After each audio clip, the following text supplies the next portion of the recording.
Hello students, today we will discuss new point distinguish between SN2 and SN1 mechanism किंवा comparison between SN2 and SN1 mechanism. हा point study करण्याच्या अगोदर विद्यार्थी मित्रांनो बऱ्याच विद्यार्थ्यांचं असं म्हणणं आलं की ऑनलाईन टीचिंग झालं पाहिजे, जसं झूम ॲपवरती ऑनलाईन लेक्चर घेतात. ऑनलाईन लेक्चर आणि आपण चॅनल जे सिलेक्ट केलंय, चॅनल तयार केलंय, त्यामध्ये दोन्ही मधला फरक सांगतो विद्यार्थी मित्रांनो. पहिल्यांदा पॉइंटच आपला SN2 आणि SN1 mechanism differences. Online lecture जर तुम्ही झूम ॲपवरती आपण जर घेतलं, महाविद्यालय ते पण घेऊ शकतो, परंतु त्याचा ड्रॉबॅक्स असा आहे विद्यार्थी मित्रांनो, ज्या वेळेस आपण स्टडी करायला बसलो, स्टडी करत असताना एखादा कन्सेप्ट, एखादा पॉइंट जर आपल्याला व्यवस्थित समजला नाही तर आपण ते ऑनलाईन लेक्चर तर पुन्हा तुम्हाला बघायला मिळणार नाही. परंतु हे जे आम्ही व्हिडिओ वगैरे टाकतोय ते चॅनल तयार करून, तुम्ही ज्यावेळेस स्टडी करणार आहात विद्यार्थी मित्रांनो, त्यावेळेस तुम्ही स्टडी करत असताना एखादा कन्सेप्ट जर तुम्हाला समजलेला नसेल तर पुन्हा आपल्या चॅनलवरती जाऊन तो व्हिडिओ तुम्ही बघू शकता आणि तो कन्सेप्ट त्याच ठिकाणी तुमचा क्लिअर होऊ शकतो. तसं ऑनलाईन लेक्चरने होऊ शकत नाही विद्यार्थी मित्रांनो. त्यामुळे आपण जे चॅनल तयार केलं आहे त्या पद्धतीने तुम्ही स्टडी करण्यासाठी एकदम इझी आहे, एकदम सोपं आहे, चांगल्या पद्धतीने तुम्ही स्टडी करू शकता. जर एखादा कन्सेप्ट तुम्हाला विसरला असेल, तुम्ही परत ते लेक्चर त्या पॉईंट्स बघून ती करू शकता. किंवा एखादा चॅप्टर तुम्ही स्टडी करताय आणि त्या चॅप्टरचे जर तुम्ही स्टडी करत असेल, तुम्हाला एखादा पॉईंट कळाला नाही, तुम्ही प्रत्येक चॅप्टरचे प्रत्येक व्हिडिओ बघत प्रत्येक चॅप्टर जो असेल तो पुन्हा तुम्ही काय करू शकता, स्टडी करू शकता. तसं ऑनलाईन टीचिंगने किंवा ऑनलाईन स्टडी करत असताना ते कन्सेप्ट तुमचे क्लिअर होऊ शकत नाही. त्यामुळे विद्यार्थी मित्रांनो, हे जे तुमच्याला व्हिडिओ लेक्चर आम्ही इथं बनवून पाठवतोय, ही जी मेथड असेल, ही मेथड तुमच्यासाठी एकदम सोयीस्कर असेल.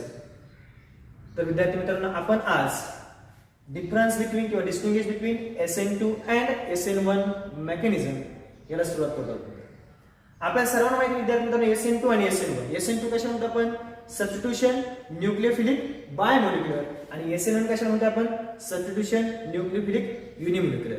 याच्यामध्ये रेट जो असेल तो किती मॉलिक्युलर डिपेंड, फक्त ओनली 1 मॉलिक्युलर डिपेंड असेल, आणि इथं काय असेल, 2 मॉलिक्युलर आपला असेल. आता SN2 मेकॅनिझमचा फर्स्ट जो असेल, जो फर्स्ट पॉइंट असेल तो काय असेल, it is second order reaction. It is second order reaction. का ती सेकंड ऑर्डर रिएक्शन आपण त्या पॉइंटने स्टडी केलं. पुन्हा एकदा सांगतो, सेकंड ऑर्डर काय म्हटलं आपण, कारण याचा जो रेट असेल, rate is directly proportional to the molar concentration of substrate, आणि दुसरं काय असेल, molar concentration of nucleophile. Molar concentration of nucleophile म्हणजे तर सबस्ट्रेट पण पाहिजे आणि काय पाहिजे आपल्याला, न्यूक्लियोफाइल. म्हणून रेट काय असेल किंवा ते ऑर्डर काय असेल, it is second order reaction. Same जर आपण बघितलं विद्यार्थी मित्रांनो, SN1 मध्ये काय होत आहे, rate is directly proportional to molar concentration of only substrate. Molar concentration of काय असेल, ओनली सबस्ट्रेट मॉलिक्युल असेल. म्हणजे SN2 मेकॅनिझम मध्ये SN2 रिएक्शन जी असेल ती काय असेल, सेकंड ऑर्डर रिएक्शन. आणि SN1 मध्ये काय असेल, ती it is first order reaction. ती काय असेल, फर्स्ट ऑर्डर. कारण का, rate depends on only substrate molecule, म्हणून त्या रिएक्शनचा ऑर्डर काय असेल, फर्स्ट ऑर्डर. इथे लक्षात घ्या. सेकंड जो मॉलिक्युल असेल किंवा सेकंड पॉइंट असेल, सेकंड पॉइंट काय असेल, इट इज बायमोलिक्युलर. इट इज बायमोलिक्युलर म्हणजे त्या रिएक्शनची मोलिक्युलरिटी काय असेल, बायमोलिक्युलर. कारण का, SN2 म्हणजे काय असेल, बायमोलिक्युलर.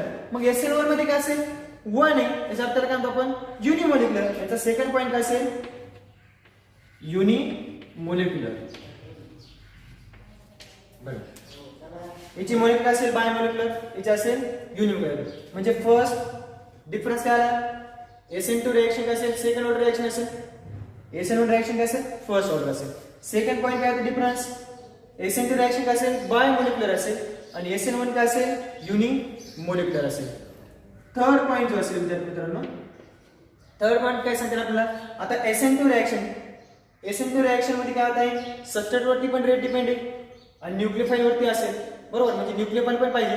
याचा अर्थ ते अटॅक काय असेल, इथे काय असेल, सायमल्टेनियस अटॅक असेल. अटॅक काय असेल, सायमल्टेनियस, म्हणजे अटॅक ऑफ न्यूक्लियोफाइल आणि remove of good living group. आपण हे बघितलं आहे, म्हणजे सायमल्टेनियस अटॅक असेल. SN1 मध्ये अटॅक काय असेल विद्यार्थी मित्रांनो, म्हणजे इथे काय होईल, पहिल्यांदा ब्रेकिंग ऑफ म्हणजे अटॅक ऑफ न्यूक्लियोफाइल. जिथे झाल्यानंतर इथं असेल पहिल्यांदा तुमच्याला दोन्ही पण, ज्यावेळेस सपोज तुमच्याला न्यूक्लियोफाइल असेल, इथे अटॅक काय असेल, तुमचा बॅक साइड अटॅक असेल आणि फ्रंट साइड अटॅक असेल, दोन्ही पॉसिबल असेल, बरोबर. म्हणजे तुमचा अटॅक ऑफ इथे काय असेल, सायमल्टेनियस असेल आणि इकडे काय असेल, फर्स्ट पहिल्यांदा बॉन्ड ब्रेकिंग प्रोसेस असेल आणि नंतर काय असेल, बॉन्ड मेकिंग प्रोसेस होईल, बरोबर. म्हणजे first bond breaking and bond making process. बघा, म्हणजे पहिल्यांदा काय होते, बॉन्ड ब्रेक होते, बॉन्ड, आणि काय होते तुमच्याला फॉर्मेशन पण होते, येतं लक्षात. त्यानंतर जर सपोज फोर्थ पॉईंट विद्यार्थी मित्रांनो बघितलं आपण, SN2 रिएक्शन असेल.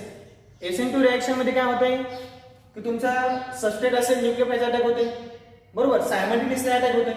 याचा अर्थ काय असेल, ती वन स्टेप रिएक्शन असेल. काय असेल ती, वन स्टेप, म्हणजे असेल one step reaction, one step. आणि SN1 काय असेल, SN1 मध्ये पहिल्यांदा काय होते, कार्बोकॅटायन फॉर्मेशन होते फर्स्ट स्टेप मध्ये, आणि सेकंड स्टेप मध्ये काय होते, अटॅक ऑफ न्यूक्लियोफाइल. याचा अर्थ किती स्टेप आहेत त्यामध्ये, दोन स्टेप येत आहे. म्हणजे फोर्थ पॉईंट काय असेल, टू स्टेप रिएक्शन. इथे काय असेल, टू स्टेप रिएक्शन असेल. म्हणजे एका स्टेप मध्ये होईल, सायमल्टेनियसली अटॅक म्हणतोय आपण, एका स्टेप मध्ये होईल, अटॅक ऑफ न्यूक्लियोफाइल आणि ब्रेकिंग ऑफ लिव्हिंग ग्रुप असेल किंवा तो बॉन्ड ब्रेक होईल.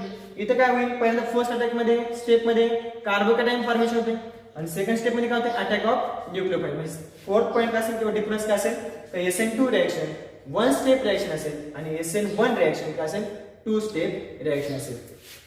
फिफ्थ पॉईंट काय सांगता येईल, याची जर वन स्टेप रिएक्शन असेल, याचा अर्थ वन ट्रान्झिशन स्टेप. इथे काय असणार आहे, एक स्टेप मध्ये रिएक्शन होते, याचा अर्थ काय येईल, one transition step. Transition step किती असेल याच्यामध्ये, वन. जर याच्यामध्ये दोन स्टेप असेल तर ट्रान्झिशन स्टेप किती यायला पाहिजे विद्यार्थी मित्रांनो, दोन. यात काय येईल तुमचा, टू ट्रान्झिशन स्टेप. इथे काय येईल, टू ट्रान्झिशन स्टेप. म्हणजे one step, one transition step, किंवा आपण असे म्हणू शकतो अँड वन स्टेप, किंवा इथे आपण म्हणून ऑलरेडी वन स्टेप, बरोबर. इथे काय होईल, वन ट्रान्झिशन स्टेप. इथे काय येईल, टू ट्रान्झिशन स्टेप. म्हणजे काय म्हणता येईल आपल्या विद्यार्थ्यांना, one step, one transition step, two step, two transition step. इथे काय होत, दोन ट्रान्झिशन स्टेप तयार होते. कशामुळे, कार्बोकॅटायन फॉर्मेशन, बरोबर. म्हणजे आपण 6 पॉईंट काय येईल, कार्बोकॅटायन फॉर्मेशन कशामध्ये होत आहे, SN1 रिएक्शन मध्ये, बरोबर. कार्बोकॅटायन त्याला काय म्हणतो आपण, इंटरमिडिएट. इथं SN2 मध्ये इंटरमिडिएट फॉर्मेशन होतंय का, सायमल्टेनियसली अटॅक होत आहे, अटॅक ऑफ न्यूक्लियोफाइल, बरोबर. इथं काय व्हायला, नो इंटरमिडिएट्स. इंटरमिडिएट तयार होते की ते नाही.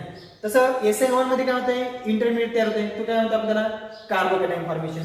मग इथे काय म्हणणार आहे, कार्बोकॅटायन. 6 पॉईंट काय असेल बघा, इंटरमिडिएट फॉर्मेशन होते का नाही, नो इंटरमिडिएट फॉर्मेशन. इथे काय होते, कार्बोकॅटायन होते. याचा अर्थ काय होतंय, इंटरमिडिएट फॉर्मेशन होते. येते लक्षात. म्हणजे कसं होतंय, one step, one transition step. One transition state कशामुळे होते, कारण इथे इंटरमिडिएट होते का नाही, इथे इंटरमिडिएट फॉर्मेशन होते कार्बोकॅटायन. म्हणजे किती पॉईंट झाले विद्यार्थी आपल्याला, 6 पॉईंट, बरोबर. 7 पॉईंट असेल 7 नंबरचा.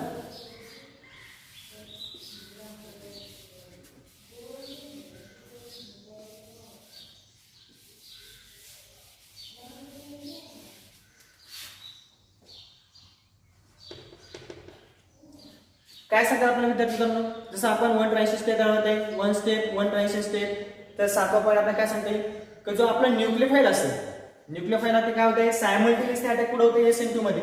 म्हणजे आपल्याला काय पाहिजे, स्ट्रॉंग न्यूक्लियोफाइलची गरज. कशाची गरज आहे, स्ट्रॉंग न्यूक्लियोफाइल. इथं पाहिजे आपल्याला स्ट्रॉंग न्यूक्लियोफाइल. आणि आपल्या SN1 रिएक्शन मध्ये काय होत आहे, कार्बोकॅटायन फॉर्मेशन होते. पहिल्यांदा न्यूक्लियोफाइलची गरज आहे का, नाही. जर स्लो स्टेपमध्ये न्यूक्लियोफाईलची गरज नसेल, याचा अर्थ आपल्याला काय पाहिजे तर वीक न्यूक्लियोफाईलची गरज आहे. कोणती गरज आहे? वीक न्यूक्लियोफाईल. 7 पॉईंट किंवा 7 नंबरचा पॉईंट आपल्याला काय येणार आहे? वीक न्यूक्लियोफाईल. इथे काय असेल? वीक न्यूक्लियोफाईल. इथं स्ट्रॉंग न्यूक्लियोफाईल पाहिजे. कारण का? स्ट्रॉंग न्यूक्लियोफाईल जर असेल तर बॉन्डिंग अटॅक जो असेल तो अटॅक काय होईल? स्ट्रॉंग होईल. आणि जेवढा अटॅक स्ट्रॉंग होईल तेवढा स्ट्रॉंग कंडिशनने काय होईल? आपला जो गुड लिव्हिंग ग्रुप असेल तो काय होईल? जीवन होईल. म्हणजे आपले किती पॉईंट झाले? 7. 8 नंबरचा पॉईंट काय असेल विद्यार्थी? जर आपला न्यूक्लियोफाईल स्ट्रॉंग असेल आणि आपल्या इथं सायमल्टेनियस अटॅक होत असेल, याचा अर्थ सबस्ट्रेट जो असेल आपला सबस्ट्रेट मॉलिक्यूल जो रेट असेल, रेट कशावर डिपेंड? आपल्याला सबस्ट्रेट एज वेल एज न्यूक्लियोफाईल. म्हणजे आपला जो सबस्ट्रेट असेल मेनली तो कोणता असणार आहे? प्रायमरी असणार. कोणता असणार आहे? प्रायमरी. म्हणजे mainly primary substrate is favourable. इथे काय असणार आहे? Mainly primary substrate is favourable. कारण आपण याचं एक्झाम्पल काय घेतो? Methyl bromide CH3Br. Methyl bromide वरती न्यूक्लियोफाईल कोणता होता आपला? OH minus. म्हणजे आपण काय करायचं बघा, OH मायनस चा अटॅक काय करायचो? कार्बन वरती. आणि त्यावेळेस सायमल्टेनियसली काय व्हायचं? बॉन्ड ब्रेक व्हायचा. आपण प्रायमरी सबस्ट्रेट का म्हटलं? कारण हा जो कार्बन असेल तो काय? Primary carbon. प्रायमरी कार्बन आपण कशा म्हणतोय? The carbon atom are bonded to other only one carbon atom or molecule. बरोबर. मग इथे कार्बन ॲटम जो असेल, कार्बन ॲटम काय असेल? हा प्रायमरी असेल. इथे आपण जो असेल आपला कार्बोकॅटायन एक्झाम्पल काय घेतो आपण? Tertiary butyl bromide. टर्शियरी ब्युटिलचा ब्रोमाइड जो असेल CH3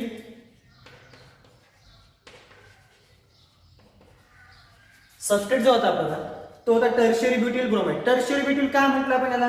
हा जो ब्रोमिंग ग्रुप असेल, लिव्हिंग ग्रुप, तो कोणता कार्बन अटॅच आहे? हा जो कार्बन असेल तो असेल आपल्याला टर्शियरी कार्बन. हा कोणता असणार इथं?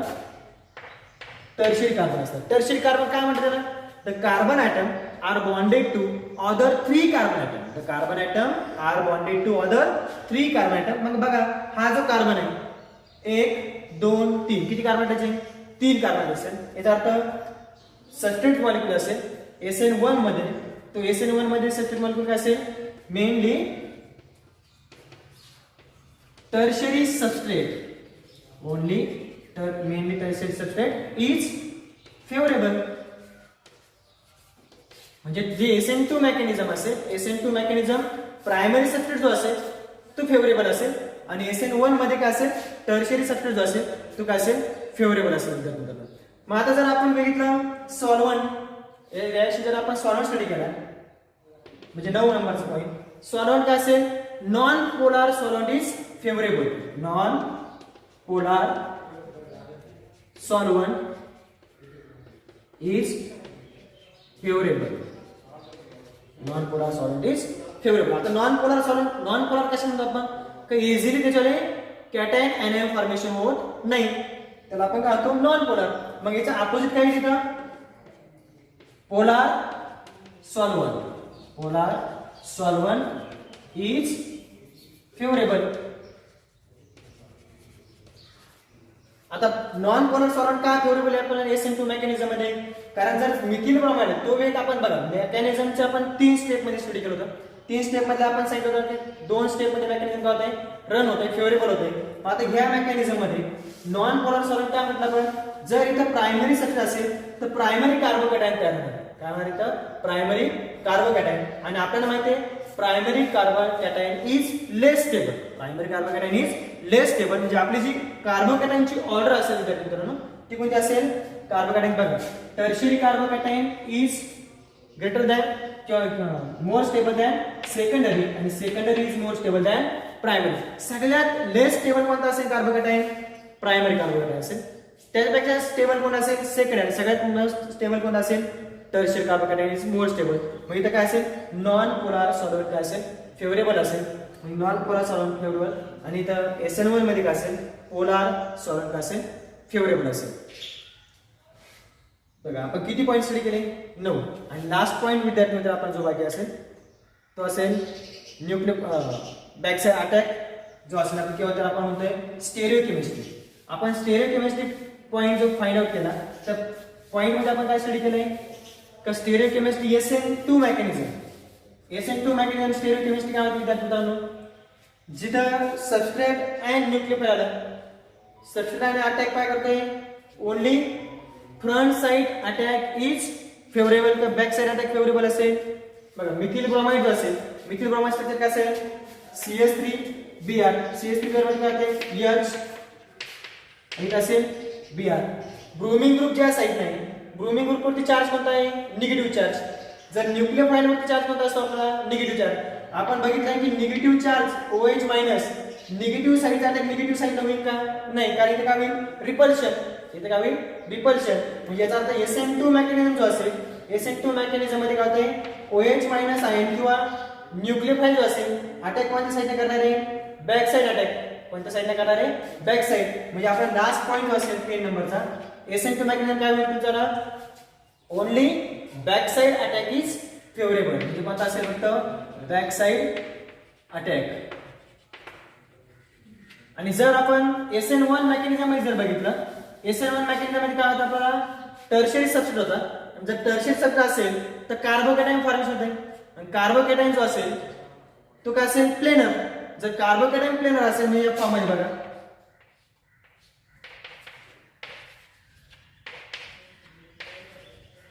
कार्बोकॅटायन प्लेनर असेल तर न्यूक्लियोफाइल जो अटॅक असेल, न्यूक्लियोफाइल OH मायनस आहे, OH मायनस काय करू शकतो, फ्रंट साइड अटॅक ऍज वेल एज बॅक साइड अटॅक. म्हणजे तो काय करू शकतो, दोन्ही साइडने अटॅक पॉसिबल आहे, फ्रंट साइड ऍज वेल एज बॅक साइड. जर दोन्ही साइड अटॅक असेल आपण इथे काय आहे, front side and back side attack, front side and back side attack possible असेल. म्हणजे किती पॉईंट झाले विद्यार्थी मित्रांनो, 10. म्हणजे आपण हा जो पॉईंट असेल distinguish between SN2 and SN1 mechanism, board एक्झामला मॅक्झिमम 4 मार्क विचारतात. किती मार्क विचारतात विद्यार्थी मित्रांनो, 4 मार्क. जर 4 मार्क विचारला असेल तर प्रत्येक पॉईंट जो असेल हाफ मार्कसाठी असतो. म्हणजे आपल्याला किती पॉईंट देणं नेसेसरी आहे, 8 पॉईंट, बरोबर. आपण किती स्टडी केले आहे, 10. म्हणजे 2 ऑप्शनसाठी असेल आपल्याला 10 पॉईंट आपण काय करायचे, लक्षात ठेवायचे. कशावर ध्यान ठेवायचं आहे, जे आपण SN1 आणि SN2 मेकॅनिझम स्टडी केलंय त्यावर. म्हणजे आपल्याला SN1 आणि SN2 मेकॅनिझम असेल किंवा SN2 आणि SN1 डिफरन्स असेल. आता डिफरन्स महत्वाची गोष्ट आहे विद्यार्थी मित्रांनो, ज्यावेळेस बोर्ड एक्झामला क्वेश्चन विचारला जातो distinguish between SN2 and SN1 mechanism, किंवा बऱ्याच क्वेश्चन पेपरमध्ये क्वेश्चन कसा विचारला आहे, distinguish between SN1 and SN2. जो डिफरन्स आपल्याला विचारला तो लिहायचा. जर इथं SN2 आणि SN1 असेल तर कॉलम जे असेल आपल्याला SN2 आणि SN1 चे येतील. जर इथं डिफरन्स असेल तर distinguish between SN1 and SN2 mechanism, तर आपल्याला कॉलम 2 बनवायचे आहे, SN1 आणि SN2. तर आपला हा जो पहिला कॉलम येईल तो कशाचा असेल, SN1 चा येईल, आणि दुसरा कॉलम कशाचा असेल, SN2 असा कॉलम येईल. म्हणजे आपण क्वेश्चन काय विचारलाय आणि आपण आन्सर कसं द्यायला पाहिजे हे बोर्ड एक्झामला खूप महत्त्वाचं असेल. म्हणजे बोर्ड एक्झामला हा मार्क पॉईंट किती मार्क विचारतो विद्यार्थी मित्रांनो, 4 मार्क. जर व्हिडिओ आवडला असेल विद्यार्थी मित्रांनो तर व्हिडिओला लाईक केल्याशिवाय राहू नका. धन्यवाद.